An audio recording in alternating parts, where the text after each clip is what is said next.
a few more. Back there? Yeah? Yeah, you mentioned in your introduction the pre-start of your contract to Howard Hughes. And about a year ago, I saw his kind of Woman for the first time. I think that's such a crazy, wonderful movie, and your dad steals it. I was wondering what your opinion is of it. Oh, it's a really fun movie, and it's got a great story. So, you know, Howard Hughes was a notorious recluse, and he was a germaphobe. He wouldn't have survived the pandemic, or he would have been locked in, you know, a lead tower or something. But so he ran his studio remotely, and he took a liking to my dad. And so during the filming of that movie, they'd send him the rushes, you know, to watch, and so he could see what was going on. And he would have my dad call him at the end of every day of shooting and tell him what happened. So my dad never met Howard Hughes in person, but they talked on the phone every night. And Howard Hughes loved that sort of camp character and that over-the-top actor, that he had the whole end of the film rewritten so that it was really much more about my dad and that comic character. And my dad loved playing comedy. And that's one of the few ones that's on television all the time, and I always enjoy seeing it. And I think it's, you know, it's great that it's so visible because it shows, people love that movie, but it shows a different side of my dad, the comic side and the non-horror side of my dad. Back there? How did your dad feel about his voice acting career as opposed to live action or theater? You know, it's an interesting thing. I was just saying to these guys that I have a dear friend who's a big person in the voiceover business, and she actually played Flim Flam in the Scooby-Doo series that my dad did. And when she used to teach, she wrote like the book on voiceovers, and she would teach, you know, students. She would use my dad's voice as an example. And I think, you know, he was born with that kind of mellifluous voice, but he honed it and he used it. And actually, when he came to Hollywood, when stage actors came to Hollywood, they were sent to a dialect coach.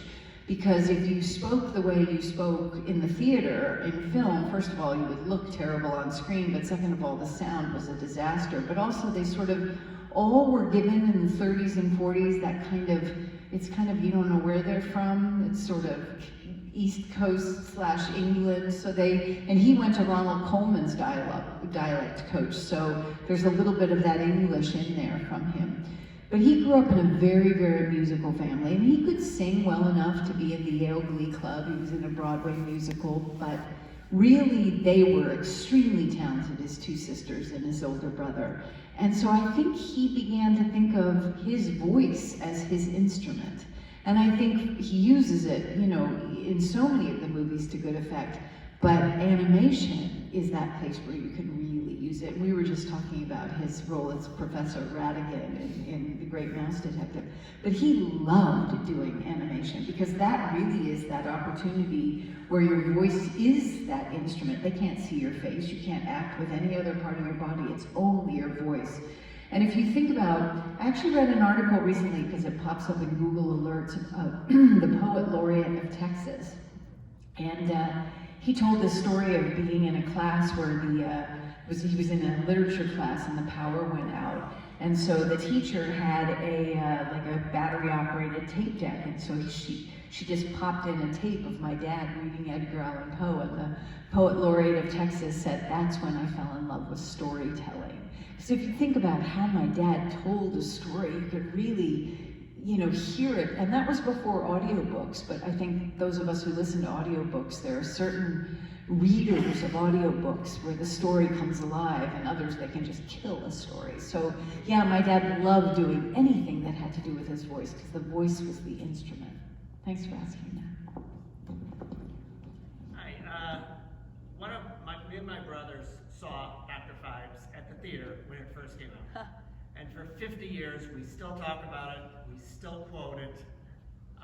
Do you have any anecdotes about Dr. Fives? And a question, did they record his dialogue first and then he reacted to it? Because there was a use of his voiceover work and his acting work without speaking. Absolutely, yeah, you know, and so he loved doing Dr. Fives. I mean, one of the reasons was that the cast was so great, but also he got to work with Joseph Cotten, and he and Joe Cotten were both in the Mercury Theater, Orson Welles Mercury Theater, so they'd known each other since they were young men.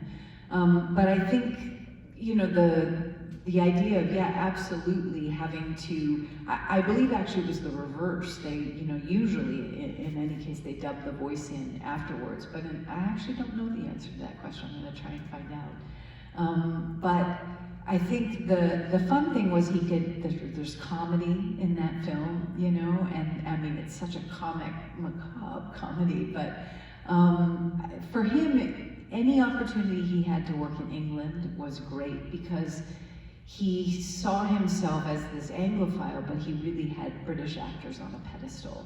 So it was, you know, he always felt like he had to kind of up his ante when he was working in England and do a better job, because just your average British actor, he felt was going to be better than your average American actor. But I think what he loved in that movie, there's a couple fun anecdotes, you know, he was always having fun on set. And Carolyn Monroe, who plays his wife, Victoria, she actually wanted to work with my dad so badly, and she was under contract to Hammer, that she did it for free.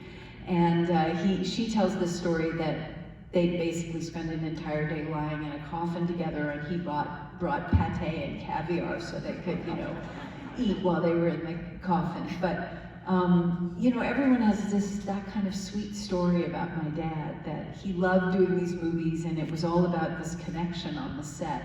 But for him doing it in England and really trying to, you know, kind of combine all those things, but up the ante, have comedy, have horror, have voice work. But in England was the challenge for him. Oh, sure. Yes. As a little girl, did your father have fun scaring you? And if so, what is your favorite memory of it? For those of you who couldn't hear, it was whether my father had fun scaring me.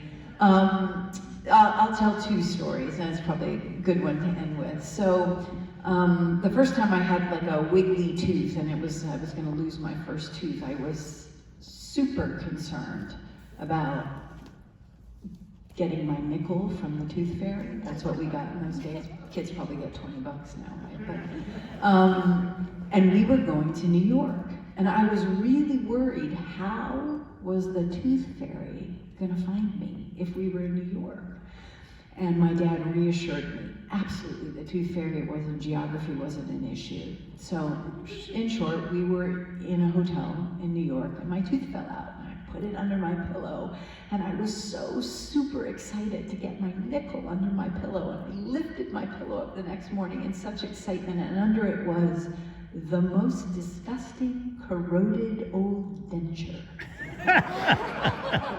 Yeah, that was what my dad put under my pillow. And I love this, like, he was already in New York. He had the whole thing planned for me, so yeah. And then my favorite scary story is a Theater of Blood story. So we were in London when my dad was making Theater of Blood, and they filmed a lot of it in this sort of warehouse area that's now chic, but it was these old kind of warehouses. And we had a Cockney driver who, my mother was English, but I couldn't understand him at all. I had no clue what he was saying. So I spent a lot of time staring out the window, and we were, you know, always staying in nice neighborhoods, and the neighborhood started to get worse and worse, and now it's just this really bad neighborhood, and I'm thinking, why are we here? And then we stop in front of these old, you know, broken down warehouses, and the driver gets out of the car and opens the door for me and lets me out, and I'm standing on this, you know, in front of these old warehouses, and all of a sudden, all of these really scary people start coming out, and they're toothless, and they have open sores on their faces, and they run out and they start pawing me and asking me for money, and I'm 10, and I am terrified. And I'm looking around, and the driver is nowhere, and my mother is still in the car, and I'm just being pawed by these people, and then all of a sudden, my dad, my hero, comes sweeping away and says, "You people, get away, that is my daughter," and he takes me under his wing and ushers me in. Well, it wasn't until I saw the movie like 15 years later that I realized they were all the extras, and he had set up the whole thing. That was my dad. Well, Victoria, thank you so much for sharing that with us.